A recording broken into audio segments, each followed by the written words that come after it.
Part 1. What was the Middle Passage? What were the three major items used by European traders as payment for slaves? Discuss the conditions and common practices aboard a typical slave ship bound for the Middle Passage. Then contrast the philosophies of loose packers and tight packers. Assignment Discovery now presents Slave Ship, Part 1.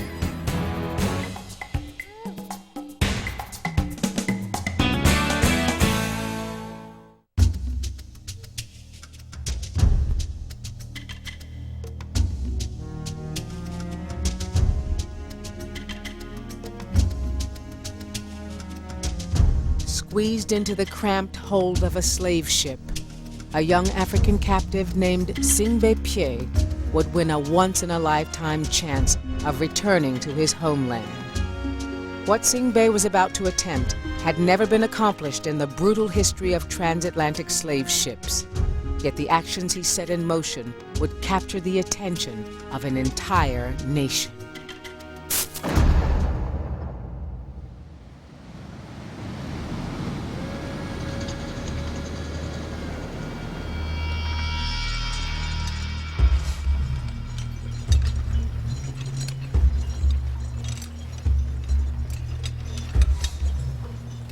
The transatlantic slave trade was one of the most profitable businesses in the world. For nearly 400 years, almost everyone involved made a fortune from the misery of people whose names remain forever lost in time. Slave ships made roughly 39,000 voyages from Africa to the Americas. They were instrumental to the birth of commerce and wealth in the New World. Few cared about the millions of African men, women, and children shipped across the Atlantic to fuel that commerce with their labor in the largest forced migration in human history.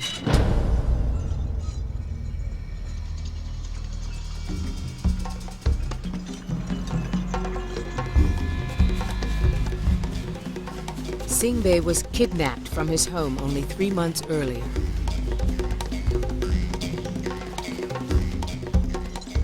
He could still see the death march, and he could never forget being swallowed by a huge ship that hauled him for weeks across so very much water.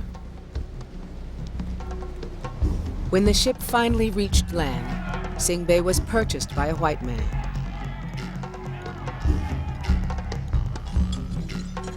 Now he was on another ship, bound for the white man's plantation. And frantic rumors were being whispered in the hold that once they arrived, the white men would kill and eat the Africans.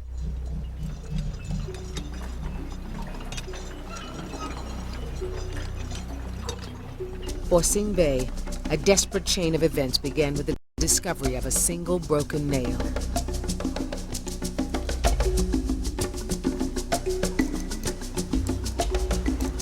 He used the nail to break free of his shackles.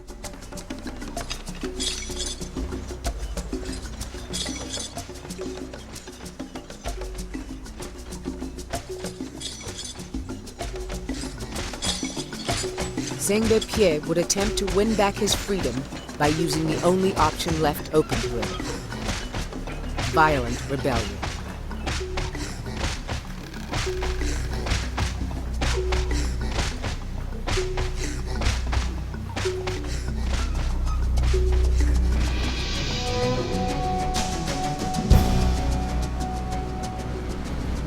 Between 1699 and 1845, there were over 150 documented mutinies aboard slave ships.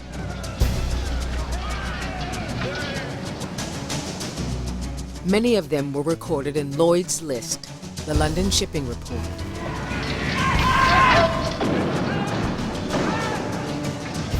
But throughout the entire history of the slave trade, Africans successfully mutinied in America and returned to Africa in freedom exactly once.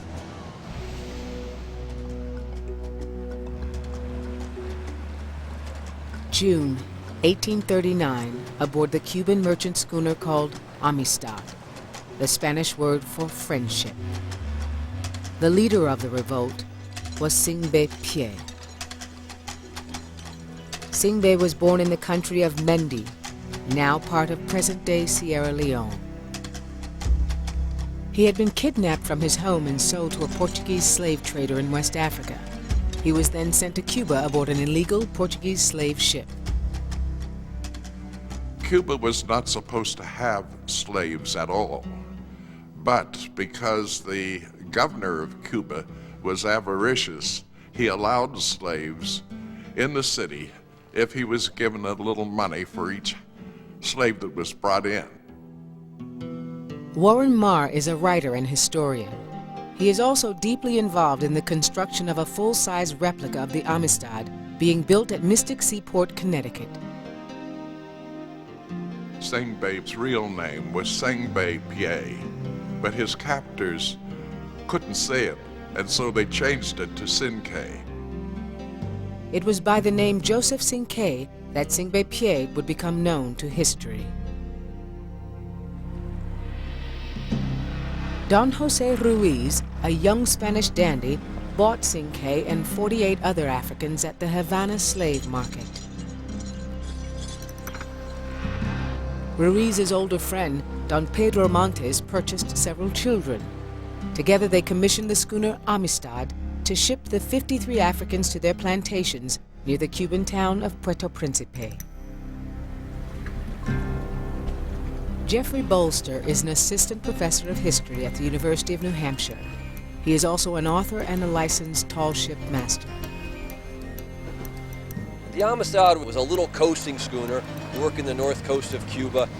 She was not as well equipped, as well armed, or as heavily manned as a slave ship would have been in the deep sea trade. And that's in part how the Mende captives there were able to seize the ship. In addition to Ruiz and Montes, there was a crew of 5, consisting of the ship's captain, Ramon Ferrar, 2 sailors, and the captain's 2 slaves, who worked as cook and cabin steward. The Cuban sailors let down their guard. They were a little complacent, a little cavalier. Sinkei found a piece of metal with which he was able to undo his shackles. Someone had made a colossal mistake, which was to leave a bunch of cane knives or machetes in the hold of the ship where they put the slaves themselves.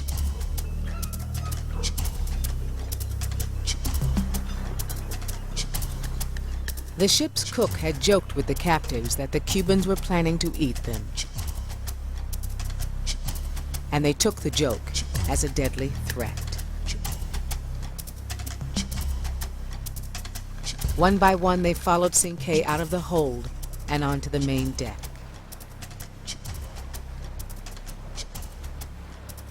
The ship's small crew had no idea that the Africans were armed and ready to attack, until it was too late. When the Africans confronted the Cubans, they hesitated, unsure what to do.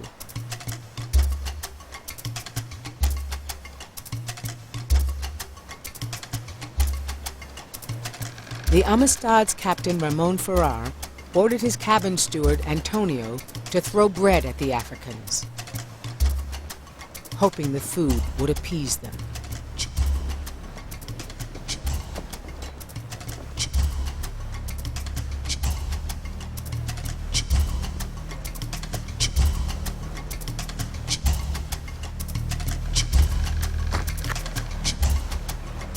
Then Ferrar made an arrogant, fatal decision and set off a battle.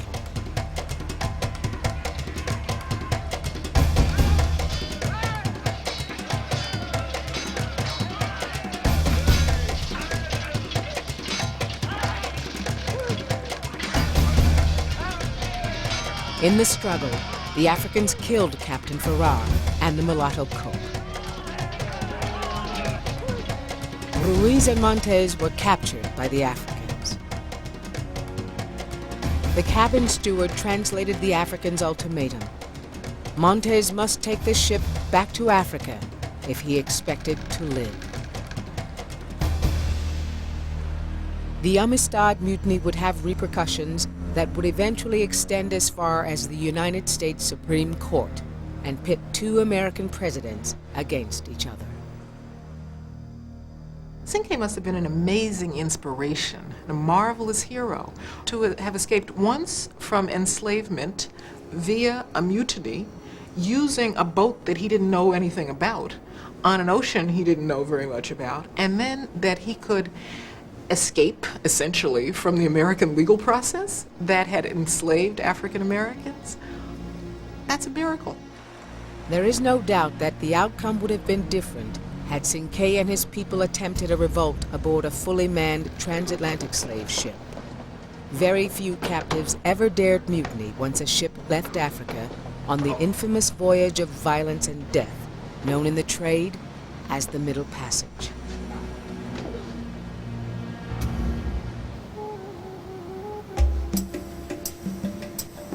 Cinque and his people were captives on an undermanned coastal merchant schooner.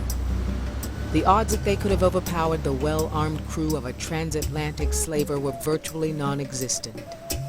On those ships, captains and crew never let their guard down.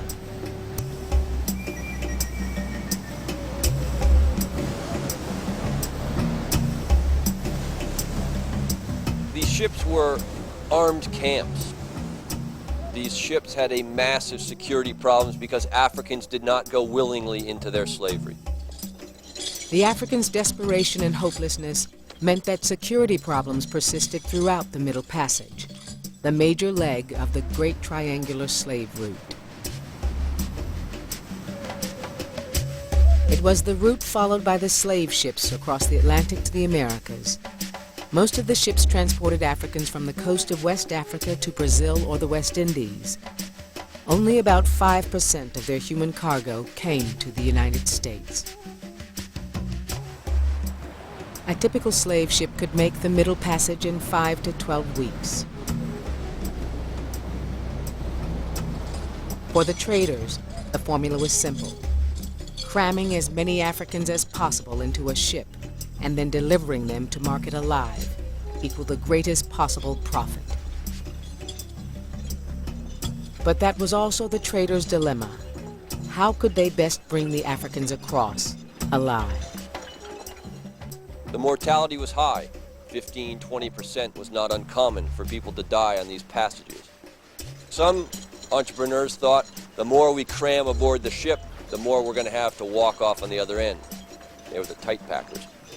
Others said, if you treat these people a little bit better, they're more likely to live. We're going to cram fewer into a ship. They were the loose packers. Slaves shackled together below decks often had no more than about 24 inches, with very little room and often lying in their own filth because of the way that they were shackled together. The British slave ship Brooks broke all known records in tight packing by jamming 609 Africans in a ship meant to hold 300. Some scholars now believe that whether a ship was loosely or tightly packed made no appreciable difference in the Africans' mortality rates. The ship we're aboard was built in 1841, but a lot of the construction details are similar to the slave ships. Clearly, the overhead is low. You have to crouch to get through here, but it was even worse than that. Oftentimes, the 'tween decks of a ship like this was partitioned so that 2 tiers of slaves could be packed aboard, chained to each other, not only suffering the indignity of not being able to sit up, but their flesh rubbing against the rough-sawn planks of the ship itself. The hardships suffered by the Negroes during the passage are scarcely to be conceived. Dr. Alexander Falconbridge, ship's surgeon. Falconbridge practiced on board British slave ships. In 1788, he wrote about becoming physically ill after spending only 15 minutes in a slaver's hold. When I had to enter the slave deck, I was forced to crawl over the slaves. The Negroes are frequently packed so close together that they have not so much room as a man in his coffin. I was so overcome with the heat, stench, and foul air that I nearly fainted.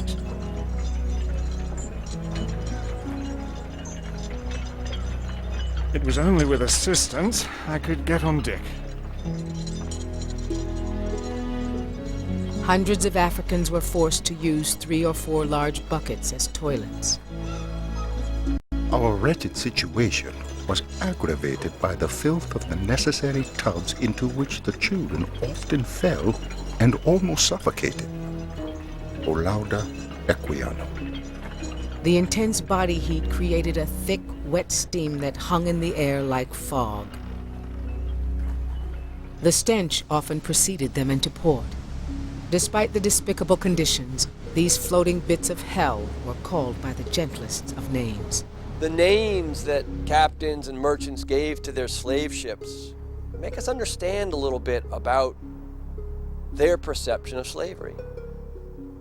Most of us would be aghast at the thought of naming a slave ship for our mother or our wife, the Betsy, the Polly, the Charming Sally. Most of us would think it was a cruel trick indeed to name a slave ship the Olive Branch, or the Dove, or the Liberty. The most ironic of all was an American slaver simply called Hope.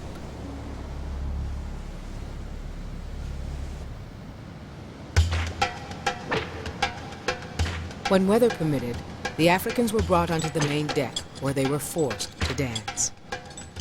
Dancing, it was thought, would help keep them alive. Those who didn't dance heartily enough were flogged.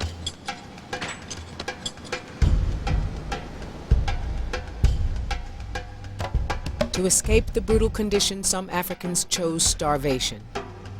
The slavers simply used a device called the speculum oris to change their minds.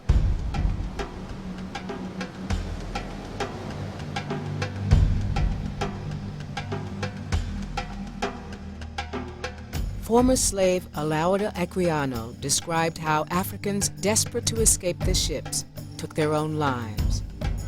2 of my wearied countrymen, preferring death to a life of misery, jumped into the sea. There was such a noise and confusion among the people of the ship to get the boat out and go after the slaves. However, the wretches drowned. O lauda equiano. No one will ever know how many Africans died during the savagery that was the Middle Passage.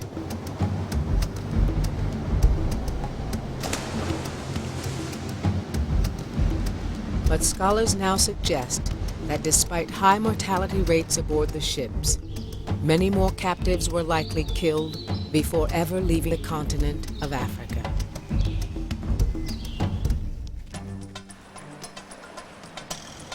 Aboard the Amistad, Singbe-Pied freed himself and others by fighting the men who tried to enslave him.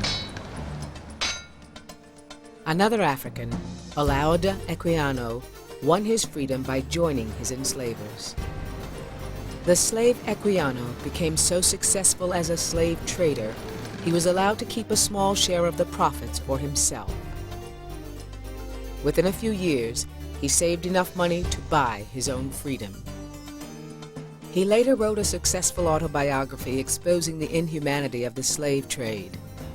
The story began with Equiano's own kidnapping at the age of 10 from his home in what is present-day Nigeria. One day when all our people were gone out to their work, only I and my dear sister were left to mind the house.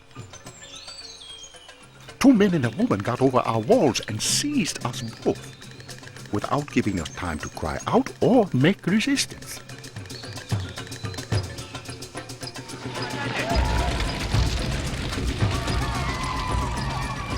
Kidnappings like Equiano's were common long before the Europeans arrived in Africa.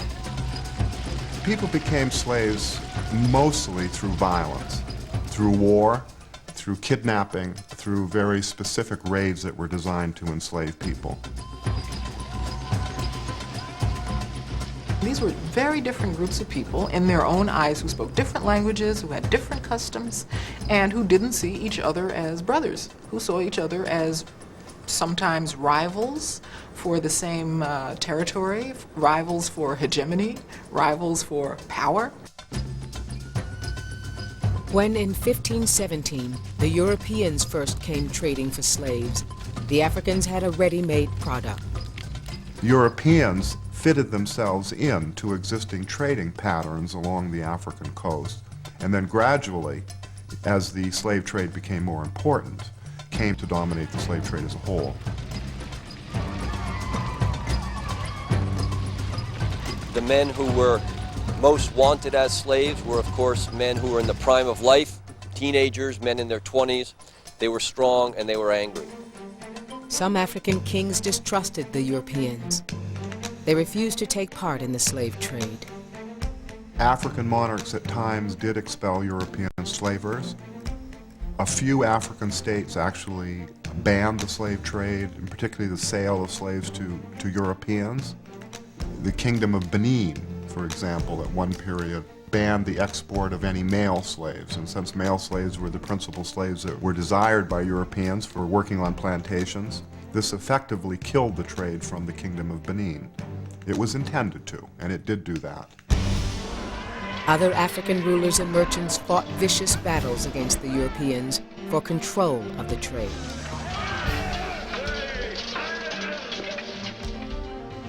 But most monarchs echoed the opinion of one African ruler who declared to a European slaver, "We want three things: powder, ball, and brandy.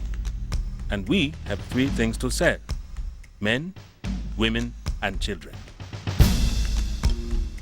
Traders exchanged a variety of goods for human merchandise. But cowries, small seashells indigenous to the Indian Ocean near the Maldive Islands, were the currency of choice. Muslim merchants brought the shells to West Africa to exchange for African goods and slaves. As currency, cowrie shells were traded by the bag. A trader could pay as much as 40,000 shells for a single African.